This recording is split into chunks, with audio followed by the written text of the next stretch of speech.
Hello, you are watching RPTV News. I am your host, Galakosi. In the next 3 episodes, we will be speaking to hair salons and barbershop owners located in the Regent Park area on how COVID affected their businesses during the closure of the non-essential businesses. Martin, the owner of the 611 Purple Factory shop, who has been open for 2 years now, speaks to us on why Regent Park chose him and what he did during the COVID-19 closure of non-essential businesses.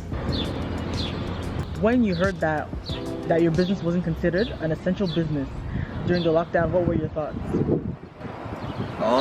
You know, at that time for me, I think there wasn't really, it was kind of like a blur, like in the sense of everything going on. Like there was a lot of questions, and I think a lot of people didn't really have a full grasp to understand the severity of any situation or what was going on. So I think it was just kind of, at that point the dust hadn't settled yet, you know what I mean, in terms of the whole pandemic or what was really going on. So at the beginning it was like everything shutting down, you know what I mean? So everything's locked down, and you know, so I didn't look at us like we were special or not special enough or something, like, you know what I mean? Everybody was getting shut down, so we just got, you know, obviously caught up in that mix, you know what I mean? Mm-hmm. And how long did you think that the closure of non-essential businesses would last? How long did I think it was gonna last? I didn't think it was gonna go 3 months. We were closed a little over 3 months. March 22nd we closed, and then June 24th when we came back. Because they initially thought that the closure was gonna be 14 days. A couple of weeks, yeah. That's how they started announcing it. Yeah, the schools and everything, right? They kept postponing it. Yeah, I didn't think it was gonna go 3 months. But I'm gonna be honest with you, by the end of it, like, this is the most summer I felt in over 10 years. Because we just cut hair and stand inside and watch the seasons change through the windows, you know? So I was able to get outside a little bit more, you know what I mean? So that part of it, by the end of it, obviously, you know, after dealing with the whole, you know, the realities of it all, and, you know? But it was, yeah, I didn't think it was gonna go on as long as it did. But I'm not gonna lie, by the end of it, I was like, yo, this could go on another 2 weeks, 3 weeks. Let me just enjoy, you know, some summer festivities, man, for the best we can, at least right now, you know. Yeah. Yeah. And a lot of businesses were not ready for a pandemic, and sadly, it resulted to permanent closure. How did you manage to reopen by phase 2? You gotta have that spirit, man. I believe. You know what I mean? It's you gotta have that hustle and that grind and that focus, and I think if you lose that and you lose your rhythm and you get off of that, you lose your composure in that way, then everything's gonna be affected by that. You know what I mean? But if you stay strong through it and have your goals in mind and know that even if you're just chipping away, you can't take big swings right now, but you're just chipping right now, it is what it is. And we got to, you know what I mean, run the course, stay the course, you know what I'm saying? And you know, that's why it trips me out when you see these big businesses, you know, Aldo or whoever, they're shutting down. It's like, you're shutting down because you couldn't pay 2 months worth of rent? But it can't be, you know what I'm saying? It's like, no, these guys got money, you know? So if we can do it, we're little guys, you know what I mean? If we can do it, then I know it is possible, it can be done, you know what I mean? I think you got to just have that you got to be relentless, you know, about it in terms of the focus and the vision and really working hard towards that and stuff, you know. But I think a big part of it is that is the attitude, more than anything else, is attitude and how you look at things, and then consequently how you're gonna go through those things, you know what I'm saying? If you're looking at it twisted, then you're gonna get a twisted result probably, you know what I mean? The result's not gonna be, it's not gonna fall in line with what you expected it to, you know what I'm saying? Because life's always gonna happen, you know? Yeah, fact. Were you ready to reopen to the public, even though like the government said that you have a choice? If you don't feel safe, yeah, you don't got no choice. Yeah. You don't got no choice. You got to open, right? Because that's a work day lost, you know. To be honest with you, because it was kind of nonsense in a way, because we were expecting. See, when they announced it first to the rest of the province for phase 2, they announced it on a Monday, and they said, okay, prepare to open on Friday, and that was everywhere outside of the GTA or whatever, right? But for us, they announced it Monday afternoon, and they said open Wednesday. So I'm not gonna lie, I was here all Tuesday up until 6:30 in the morning getting the place ready. You know what I mean? To have my first guy at 10:30 in the morning or whatever, you know? So I was here till 6:30 in the morning, just mopping the floors, getting everything, you know what I mean? We had some people come in, do a little spray, make sure everything was clean and sanitized and, you know, all that stuff. But no, I just went that one day, just went hard and just, you know, just to get it all back open and ready to open. But it was a rush. It was like, you know, I wasn't open, at least give us till Friday, you know. And obviously you could wait to do it, but you can't really wait to do it. You know what I mean? I found out that they were opening up by my people texting me like 2 minutes after the government announced it, like, I'll see you Wednesday morning for a cut, like, you know. And then a couple more guys hit me up, and I'm like, okay, this is probably real now, you know. That's how I found out. What are some precautions you took to keep your work area safe? Well, we're following the guidelines, of course. You know what I mean? It's like I said, I had a good friend of mine. He owns like a restoration company, but essentially they can come in. I had these guys come in and spray a whole micro shield. Like the whole shop got sprayed with this micro shield that lasts, like no virus is supposed to be able to live on any surface and stuff like that. Obviously, you know, whatever we can do. I mean, at the end of the day, you can't fully war with a microorganism. You know what I'm saying? You can't see the thing. We can take the precautions that we can. Everyone wearing a mask. You know what I mean? I never used to come with gloves for years. Now I come with gloves. You know, just again, you know, you want people to feel comfortable. You know what I'm saying? Even for me, I might be cool and comfortable with it, but you gotta take into consideration the sensitivity of other people and stuff like that. And so no, you know, we just again, in the way that we run our thing, it's always been appointment based anyway. You know what I mean? So I don't have a lot of people waiting around at any given time and stuff like that. So that part of it's all, you know, it's good. It's just there's not no big wait around thing. And but yeah, other than that, we're doing what we got to do. You know what I mean? Masked up. You know what I mean? Sanitize, wash your hands, whatever. You know what I mean? But you know, so it's a little adjustments, but you know, it is what it is. You know what I mean? We survived through it. You know. What will you be doing moving forward to better prepare yourself for situations like COVID-19? Yeah, I mean, like I said, I think it would just be, you know, build yourself a little nest egg, you know what I mean, of you know, like the rainy day funds, stuff like that.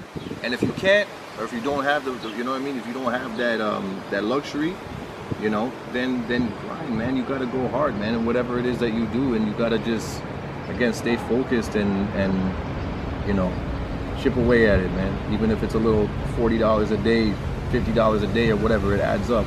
You know what I mean? And I think, you know, again, for me, I'm very blessed and very thankful that I was able to.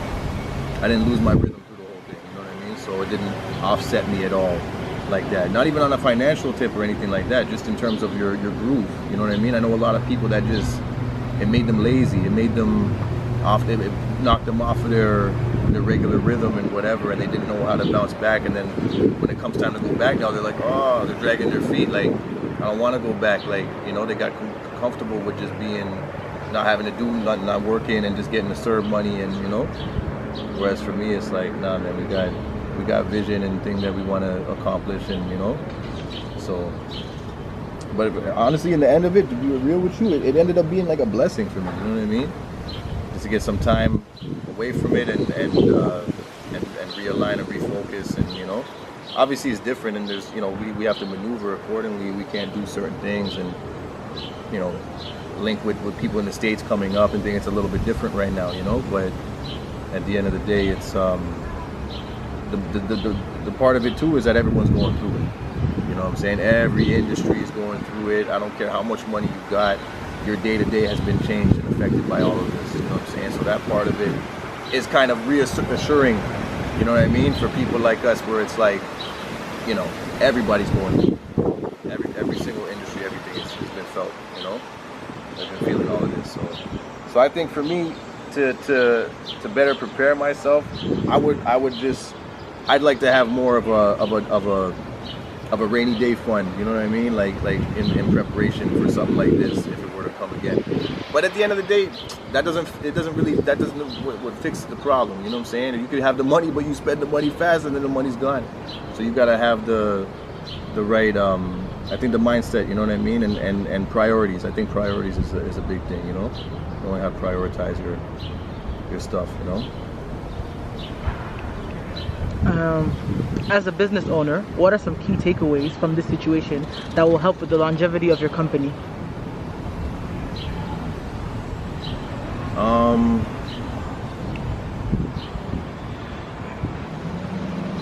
I've always been like a patient person, but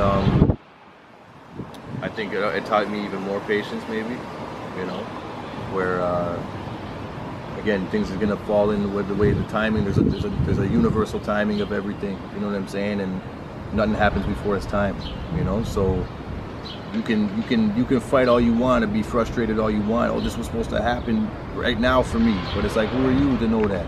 You don't know what the next month holds for you, or the next year, or anything. You know what I mean? So I think that part of it is a little bit more surrendered to not to the pandemic or to the any hysteria or anything like that, but surrendered to the universal timing of things. You know what I'm saying? That everything's got to run its course and come in its right time. You know what I'm saying? So for me, I think it probably strengthened my patience a little bit more, which I always try to hold that perspective, but it's definitely, it was more like, yo, what are we gonna do? We gotta just ride through it. We gotta, you know what I mean? Haircuts is like a crime right now. You know what I mean? So, you know, yeah, it is what it is. And how did the closure affect your employees? See, the barber game, to be honest with you, the barber game is like every barber is essentially their own brand. You know what I mean? Every barber is essentially their own entity and their own business. You know what I mean? So that's how I've always known it to be, where it's like, yeah, we come together, we're like a little collective together, but at the same time, it's a game of reliability, and it's your own hands that do the work. Nobody can absolutely nobody can do it for you. You know what I mean? So, you know, it's one of those things that, I mean, we were there for each other to held each other up and make sure, you know, we're good. But a lot of times too, it's everyone has to find their own way too. You know what I mean? Through it all, you know. And some guys are cutting, some guys aren't cutting, some guys waited a little while. You know what I mean? And it is what it is. It's a very personal business. You know what I mean? A very personalized, you know what I mean, kind of industry. You know, and you're dealing with people. It's all about relationships and stuff like that. You know, so it's that's a part of it that's hard. You know what I mean? How are you going to tell a man not to cut his cousin and give his cousin a haircut when his cousin's at his house every other weekend? You know what I mean? Even during the pandemic or something, right? So it's like, you know, the barber thing, in my opinion, and I've always thought about it, where it's like, even if money didn't exist, we'd still be working. That's what they call it, a trade, right? We were able to trade services. You do plumbing work or something, boom, I'll give you, you know what I mean? I'll cut your kids, or I'll cut whoever, you know what I'm saying, for a dozen eggs, you know what I'm saying, or whatever it is, you know, like that barter trade thing. So I think even if money didn't exist, eventually we'd still be working, you know. So that part of it, the barber game is very, what's the word I'm looking for? It's very, it has a strength to it like that, you know what I mean? It's resilient. It's a very resilient kind of business, you know. But this was a strange one, you know what I mean? To have like this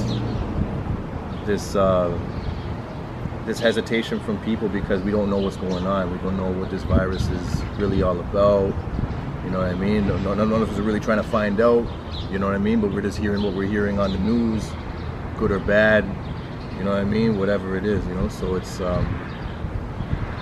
yeah. I think people just had to just take their precautions, and again, be true to themselves and be just maneuver accordingly, you know. Yeah. And last question that has nothing to do with COVID-19. Yeah. Why did you choose Regent Park? Regent Park chose me. I didn't choose Regent like that. You know what I mean? I've always been around, and like I said, very familiar with down here from before all these changes and everything. Connected with many families and stuff down here from a long time. You know, so it was a blessing and it was an honor to come back here like that. You know what I mean? And I you know, I felt, you know, again, through the mix of all the change and all that, like, you know, we like I remember hearing from some people when they first opened Daniel Spectrum that it took them like a year and a half to convince the kids from the neighborhood here that they can come inside, because the kids were looking at it like, that's for rich people, that's not for us, that's, you know what I mean, that's for the condo owners and these new people with money that came down here, that's not for us, you know what I'm saying? So I think to have people down here, residents, business, whatever, that represent for the people, you know what I'm saying, and represent for the culture and the heritage of down here is very important, because it's a historic neighborhood. If not, we could say one of the most historic neighborhoods in the whole country. You know what I mean? The history is very, very, very, very deep. You know what I'm saying? And a lot of people don't know about it. And you know, I see a lot of people that just moved down here from other parts of the country, from other parts of the city, have no idea about the history of Regent Park. Don't know. They're like, yeah, I heard it used to be whatever. Like, you know, and it's like, you know, I feel the need to educate them a little bit, or show them something, like, you know, and give them a little bit of that flavor, that history about it, you know. I think it's important, and I think it's for young generations that's growing up here now to have that to be able to see themselves also, you know what I mean, in other places and spaces, you know what I mean. Again, there's people that's representing them, you know what I mean, representing, you know, the culture, concrete culture, and you know, we don't have a lot of it, you know what I mean. It'd be easier to have a Starbucks and, you know, these other things, you know what I mean, but, you know, what we're aiming to do and what we're trying to do is really with the full understanding and all respect and notoriety to the ground that we're standing on right here, you know what I mean, and knowing the history. I know exactly where I am.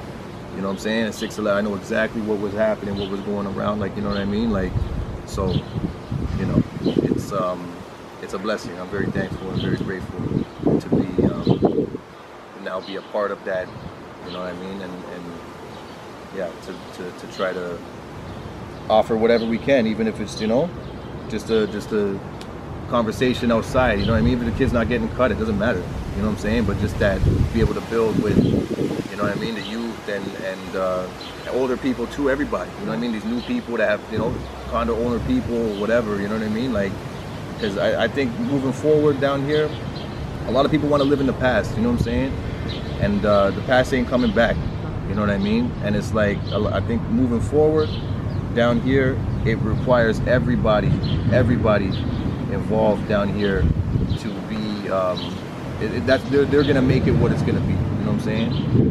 And that's, again, we can only do our part. So for me, you know, on behalf of, you know, 611 Purple Factory and stuff, it's like, we aim to do our part, we're trying to do our part, you know, in terms of sewing those, you know, the stitching that together, what we can do, you know what I mean, for the neighborhood, the community, and the culture and everything. Yeah. If there is one thing all three of these stories show us, is the resilience of people even in the face of uncertainty and fear. For RPTV, I am Gail Kosi. Thank you for watching. Please do not forget to like, comment, and share to our channel. Follow us on all our social media platforms. And for more information, please check out our website.